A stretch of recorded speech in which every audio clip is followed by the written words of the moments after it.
새벽 예배 나오신 여러분들을 환영하고 축복합니다. 다 같이 찬송가 430장 하시겠습니다. 찬송가 430장입니다.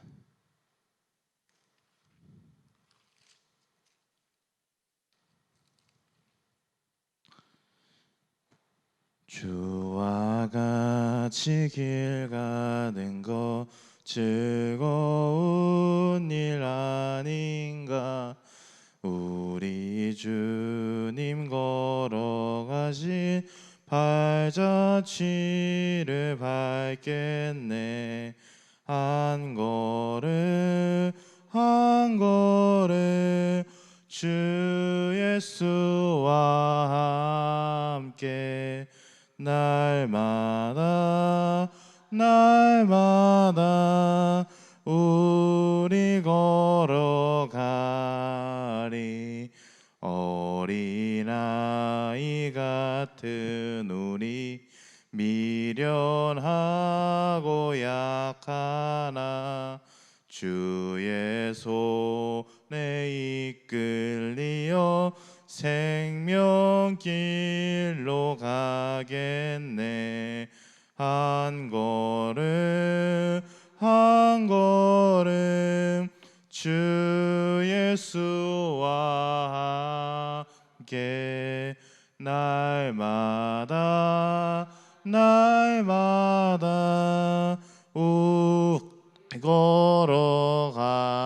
걸어가리. 꽃이 피는 들판이나 험한 골짜기라도 주가 인도하는 대로 주와 같이 가겠네. 한 걸음 한 걸음 주 예수와 함께 날마다 날마다 우리 걸어가리. 옛 선지자의 녹같이 우리들도 천국에 들려 올라갈 때까지 주와 같이 걷겠네. 한 걸음 한 걸음 주 예수와 함께 날마다 날마다 우리 걸어가리. 아멘. 다 같이 기도하시겠습니다. 언제나 저희 곁에서 지켜주시는 하나님 아버지 참으로 감사드립니다. 지난날도 지켜주시고 하루의 첫 시간을 주님께 드리기 위해 이 자리에 나온 저희들을 은혜 베풀어 주시옵소서. 마음이 아픈 자가 있습니까? 건강을 챙겨주시고 어루만져 주시고 주님께서 저희들에게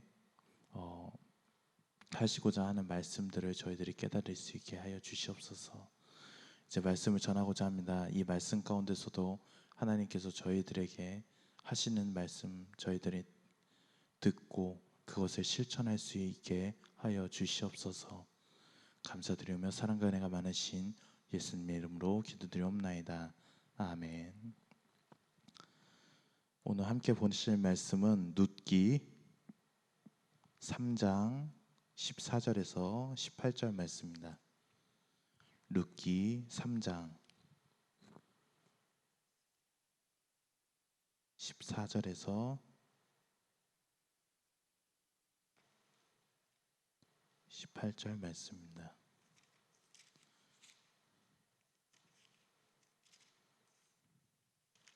룻기 3장 14절에서 18절 말씀입니다.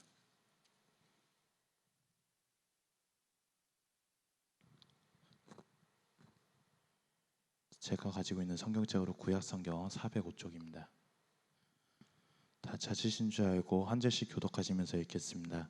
제가 먼저 읽겠습니다. 룻이 새벽까지 그의 발치에 누웠다가 사람이 서로 알아보기 어려울 때에 일어났으니 보아스가 말하기를 여인이 타작마당에 들어온 것을 사람이 알지 못하여 할 것이라 하였음이라.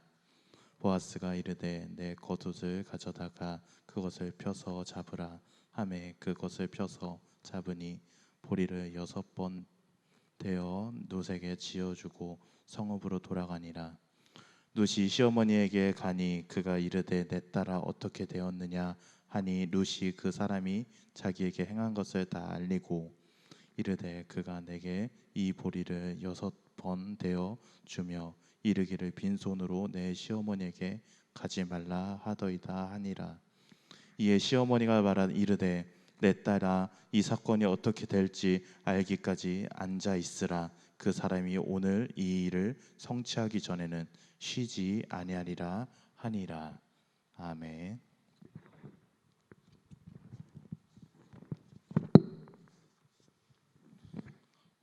기독교에서 신앙에서 가장 중요한 것은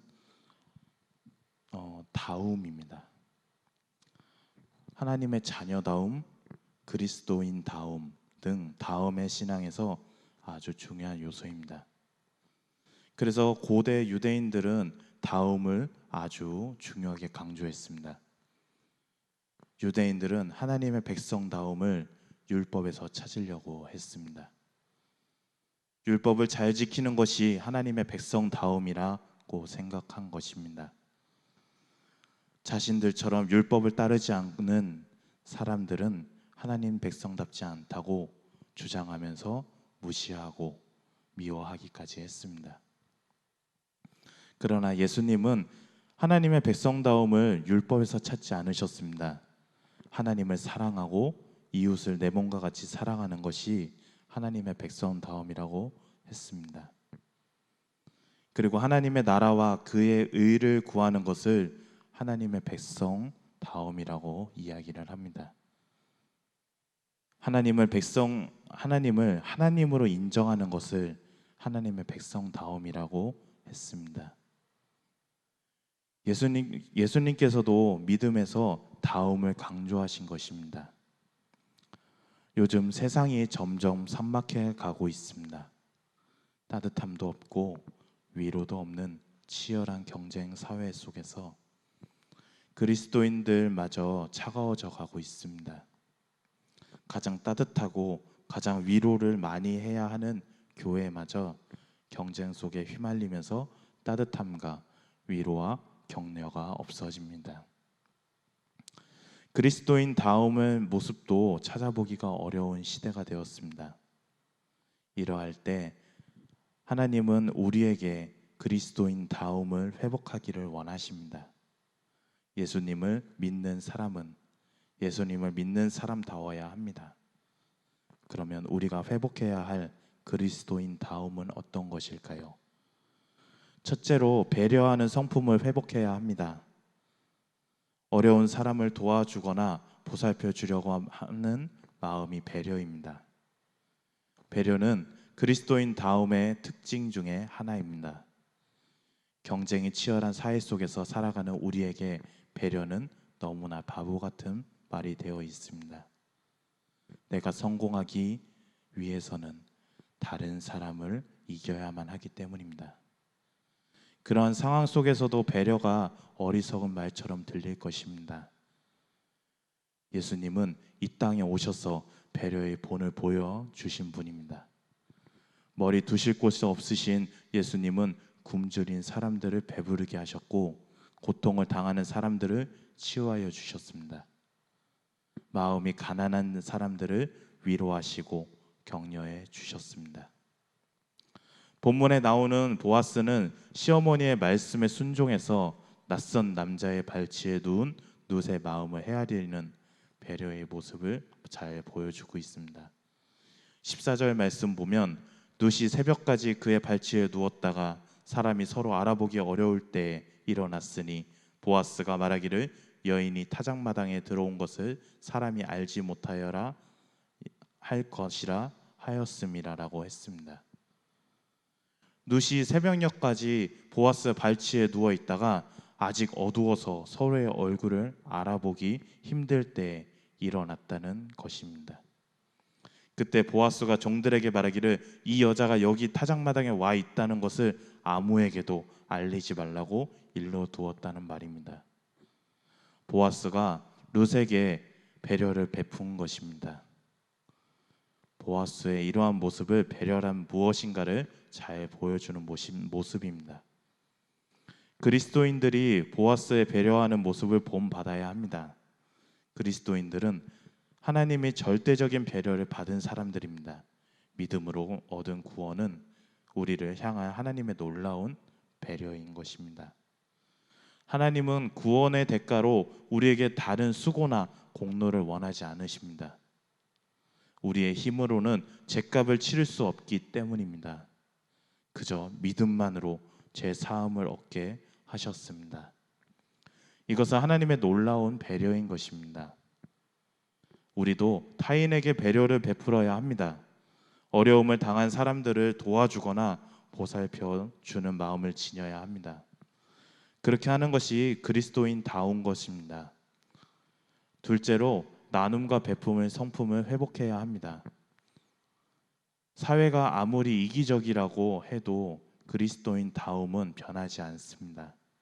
환경이 바뀌고 본질이 바뀌는 것이 아닙니다. 하나님은 우리가 나누고 베푸는 인생을 살기를 원하십니다. 초대교회 부흥시대에 그리스도인들이 자기 소유를 팔아서 나누고 베풀기 시작했습니다. 그러자 초대교회에 하나님의 큰 은혜가 임했습니다. 사도행전 4장 32절 말씀 보면 믿는 무리가 한 마음과 한 뜻이 되어 모든 물건을 서로 통용하고 제 재물을 조금이라도 제 것이라 하는 이가 하나도 없더라 라고 했습니다. 성도들이 다 한 마음 한 정신으로 자기 것이 자기 것이라고 말하는 사람이 한 사람도 없이 자기가 가지고 있는 모든 것을 서로 나누어 썼다는 것입니다. 그랬더니 사도행전 4장 33절을 보면 무리가 큰 은혜를 얻어라고 했습니다.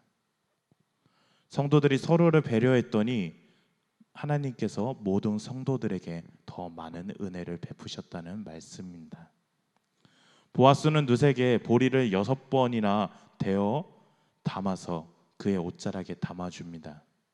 15절 말씀 보면 보아스가 이르되 내 겉옷을 가져다가 그것을 펴서 잡으라 하매 그것을 펴서 잡으니 보리를 6번 대어 룻에게 지어주고 성읍으로 돌아가니라라고 했습니다. 보아스가 룻에게 말했다는 것입니다. 당신이 입고 있는 겉옷을 가져와서 펼치십시오. 그래서 룻은 겉옷을 벗고 펼치자 보아스가 거기에 보리 5대를 담아서 룻에게 주었다는 말입니다. 룻은 성으로 돌아간 것입니다. 보아스가 룻에게 나눔과 베품을 보인 것입니다. 보아스는 전에도 룻에게 많은 것을 베풀었습니다. 보아스의 나눔과 베품은 나오미가 더욱 살 소망을 발견할 수 있게 되었습니다. 나눔은 욕심이 이기는 길입니다. 여유가 없다고 베풀 수 없는 것이 아닙니다. 아무리 많아도 나누지 않는 사람이 있습니다. 나눔과 베품은 그리스도인 다음의 진정한 모습인 것입니다. 저와 여러분들은 할 수만 있다면 모든 사람들과 나누며 베푸고 사시길 바랍니다. 그렇게 사는 것이 그리스도인 다움 것이기 때문입니다. 셋째로 기다리는 믿음이 회복해야 합니다. 현대 사회에 분주하게 돌아가는 사회입니다. 그래서 기다림이 불편하고 있게 여기고 원하는 것을 바로 이루어지지 않으면 조급해합니다. 그래서 쉽게 포기합니다. 그러나 믿음은 기다림입니다. 예수님은 우리에게 인내하라고 했습니다. 오래 참으라고 했습니다. 하나님의 약속의 성취도 기다려야 할 때가 많습니다. 믿음으로 기다릴 때 응답을 맛보게 될 때가 많습니다. 본문을 보면 새벽에 돌아온 룻은 나오미에게 밤새 있었던 일을 말을 했습니다. 그러자 나오미는 18절에 말했듯이 이에 시어머니가 이르되 내 딸아 이 사건이 어떻게 된지 알기까지 앉아 있으라. 그 사람이 오늘 이 일을 성취하기 전에 쉬지 아니하리라 하니라라고 했습니다. 나오미가 룻에게 얘야 이 일을 어떻게 될지 기다려 보자꾸나. 보아스는 가만히 있지 않을 거야. 그는 오늘 안에 이 일을 결정할 거야 라면서 기다리라고 말을 했습니다. 믿음의 사람은 이러한 태도를 취해야 합니다. 하나님의 약속은 반드시 이루어집니다. 그 사실을 확실할 때 불안함이나 초조함이 아니라 기대감을 가지고 기다릴 수 있습니다. 베드로 후서 3장 8절 말씀 보면 사랑하는 자들아 주께는 하루가 천년 같고 천년이 하루 같으니 이 한 가지를 잊지 말라라고 했습니다. 한 가지만 잊지 말라는 것인데 예수님께서는 하루가 천년 같고 천년이 하루와 같다는 사실을 잊지 말라는 것입니다. 불안감이나 조급함을 내려놓고 믿음으로 기다리는 그리스도인다운 모습을 회복해야 하는 것입니다. 믿음은 기다림이며 기다리는 사람에게 온전한 그리스도인답게 되는 것입니다. 이제 말씀을 맺으려고 합니다. 무엇이 그리스도인다운 것인가를 깨닫는 것은 아주 중요한 일입니다. 그리스도인다움을려면 어려운 사람을 배려하고 모든 사람과 나누며 베풀고 모든 일에 대해서 오래 참으며 기다려야 합니다. 이러한 가운데 가장 그리스도인다운 저와 여러분들이 되시길 바랍니다. 아멘. 다 같이 찬송가 438장 하시겠습니다. 찬송가 438장입니다.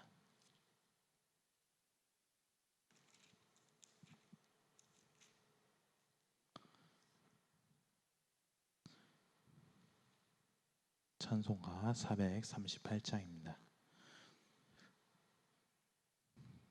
내 영혼이 은총 입어 중한 죄짐 벗고 보니 슬픔 많은 이 세상도 천국으로 와도다. 할렐루야 찬양하세. 내 모든 죄 사함 받고 주 예수와 동행하니 그 어디나 하늘나라. 주의 얼굴 뵙기 전에 멀리 뵈던 하늘나라 내 맘속에 이뤄지니 날로 날로 가깝도다. 할렐루야 찬양하세. 내 모든 죄 사함 받고 주 예수와 동행하니 그 어디나 하늘나라. 높은 산이 거친 들이 조막이나 궁궐이나 내 주 예수 모신 곳이 그 어디나 하늘나라. 할렐루야 찬양하세. 내 모든 죄 사함 받고 주 예수와 동행하니 그 어디나 하늘나라